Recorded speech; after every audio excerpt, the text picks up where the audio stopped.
Thank you for joining the webinar. Today the topic is airtime fairness on AP900 115. This is the outline. First, I'll tell you how we set up the test environment. Without airtime fairness, we do the Wi-Fi performance test. And then we enable airtime fairness and do the Wi-Fi performance test again.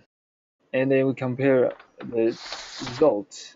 Based on the results, I start to explain how airtime fairness works. Sometimes there could be some exceptions of airtime fairness. Based on these test results, I also explain the exceptions of airtime fairness. Then the summary and the QA. Before we proceed to our content, there is an important notice. The following Wi-Fi performance you're going to see, they are not intended or necessary to be considered as DrayTek access point performance benchmark due to these reasons. First, the link rate, they are 130 megabit per second and 65 megabit per second only. That means they're not running with the full link rate. Also, the laptops we use, they are random ones without promise of good performance. In fact, we even put in some slow laptops to demonstrate the exception case, so they may lower the overall performance. And also there were other APs nearby using different channels. So mainly we are focusing on the improvements brought by airtime fairness in this session. So let's proceed. This is the blueprint of our test environment. This is a big meeting room in DrayTek, and there are 4 other meeting rooms. First, we put the AP900 right at this corner, and it has the IP address in the 38 subnet. And then we put 4 laptops here. They have IP address from 38.110 to 38.140. And there's another 3 laptops here, IP address from 150 to 170. They receive the Wi-Fi signal from the AP900, and their link rate are 130. At the same time, there is another laptop at the corner. The IP address is 210. You can see on the blueprint there are 2 doors in between these 2 spaces. So I keep these doors closed, and in order to receive the Wi-Fi signal, those Wi-Fi signal has to travel through the 2 closed doors. In this case, the link rate of this laptop is only 65 megabit per second. Then I put a PC here connected to the Ethernet port on the AP900. It runs JPerf as the client, and all the laptops, they are the JPerf servers. So we test the Wi-Fi performance with the JPerf, and the direction is from LAN to wireless LAN. It's like the download traffic for those stations. So these are the 7 laptops we had, and this is the AP900 running 115 RC6. The reason we were using 115 RC6 is because at the time we set up this test, the 115 was not released yet. And this is the laptop with the bad link rate. This is JPerf tool we used.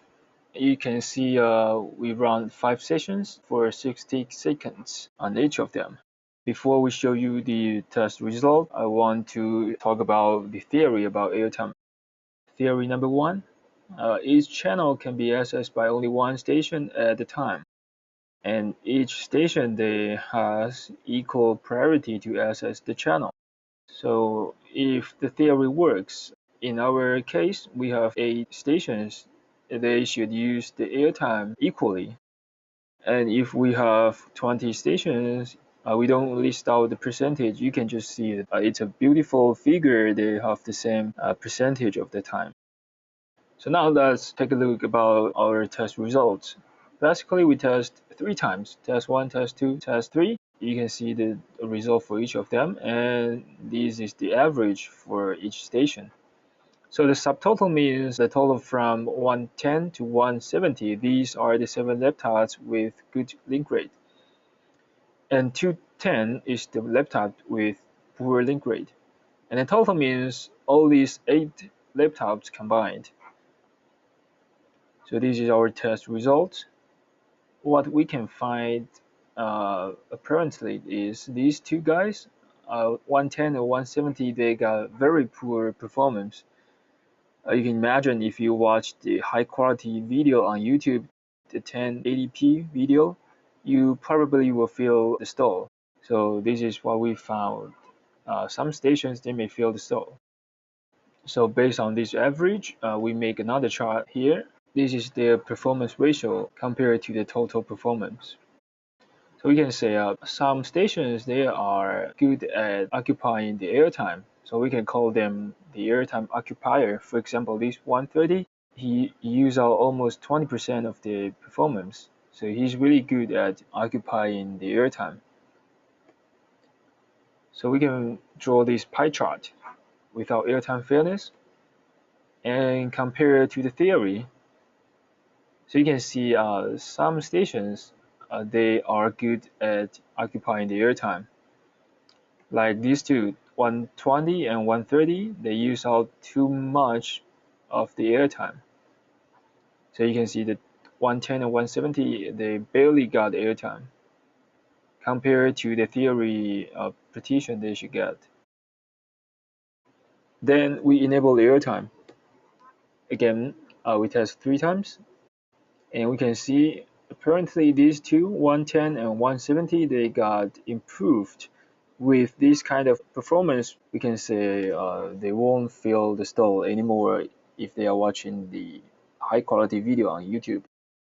And again, based on the average number, we count this performance ratio. And then we draw this pie chart again. So compared to the theory, we are getting closer to theory now. You can see a 110, 170, they got more airtime now. And 112 got decreased. Also 130 got decreased. So overall, we are getting closer to the theory. So comparison in between. First, we compare the individual performance.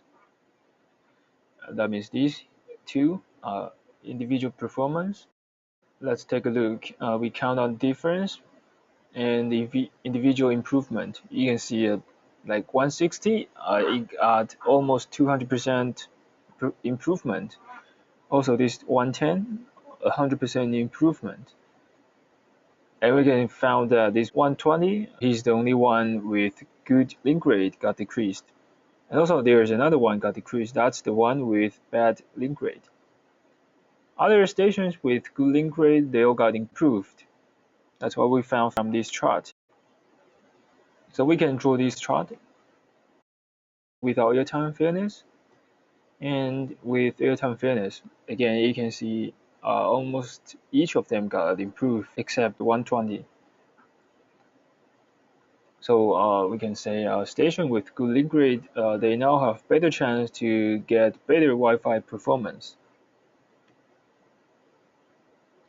So if we rearrange the sequence, we move 160 to the center and move 140 to the right side, we can get a more centralized figure.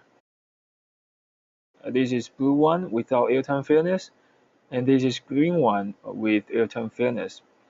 You can see the green one doesn't have that kind of extreme number like the blue one has. So it's more equalized and also more higher performance, better than the blue one. So that was the individual performance. Now we take a look at the individual performance ratio. That's these two columns. So let's draw the pie chart again. So with airtime fairness and without airtime fairness, I can say stations have more equalized performance. So assuming they have the same hardware speed, let's say if the 7 laptops, they are actually identical, so a more equalized performance can be related to more equalized airtime. I know we didn't use the same laptops, but let's just assume if they were the same, the more equalized performance can be related to more equalized airtime. Seems it's actually very hard to monitor the airtime for each of the stations, so we use this performance ratio to get the closer result. So again, we can draw this chart without airtime fairness and with airtime fairness. So what we can find is some stations they got improved and some stations got decreased, and overall they got more equalized. So the station with good link rate they have better chance to get more equalized airtime. Also, we rearrange the sequence and draw this chart again. This time you see the green one is more equalized. It doesn't have the extreme number, and they all share a more equalized result. And this is another way to illustrate the percentage of each stations. I especially want to emphasize these two parts. These parts consist of the 7 laptops with good link rate. You can see before we enable airtime fairness, they have 87% of the overall performance. After we enable the airtime fairness, they now share the almost 91% of the overall performance. So that means the AP is now more dedicated to the stations which have good link rate. Let's compare this part, subtotal. It got 22.24% improvement. And one with bad link rate, it got 1664% deduction. The overall improvement is 1770%. So how it works? This is the GUI on AP. If you go to wireless LAN airtime status, the access point will show all the airtime result for each station. So how it works? It works by dropping the packets, which is shows right here, the control packets. So once the packets got controlled, the airtime got decreased. Let's take a look. This is one moment we took during the test. We can compare index number 1. It was using 34% of the total airtime, and also this group. So after a few seconds, we took another screenshot. So you can compare. It used to be 96 packets got controlled, and now it got increased to 119. So it got controlled more packets, so the airtime got decreased. And also this guy used to be 44 packets got controlled, and during the period of time, access point controlled almost 50 more packets. So the airtime also decreased for 5%. And if you compare to this one, index number 6, it isn't got controlled, so and the airtime was increased. Also this one, it used to be 47 and still it remains as 47. That means during this period of time, this station didn't got controlled and the airtime got increased. So it's like the access point stops some stations from using the airtime, so other stations they got more chance to use the airtime. Also, the JPerf visualized the airtime fairness. This is the 210. It occupied the airtime as the convex part. And also the access point control the airtime, that's the concave part. So the JPerf visualized the airtime fairness. Still, there are some exceptions of the airtime fairness. Before we look into the exceptions, we want to emphasize this part. On the GUI, you can click the airtime fairness. There's a pop-up window that shows about some notes for airtime fairness. We especially want to emphasize this part, the suitable environment. First, there should be many wireless stations, and those stations they are mainly using the download traffic. Also, the performance bottleneck is wireless connection. That means if your laptops they are really slow, then the airtime fairness cannot help you. If your laptops they are fast and you are still experiencing the stall, then the airtime fitness can help you. Let's take a look about this guy at 120.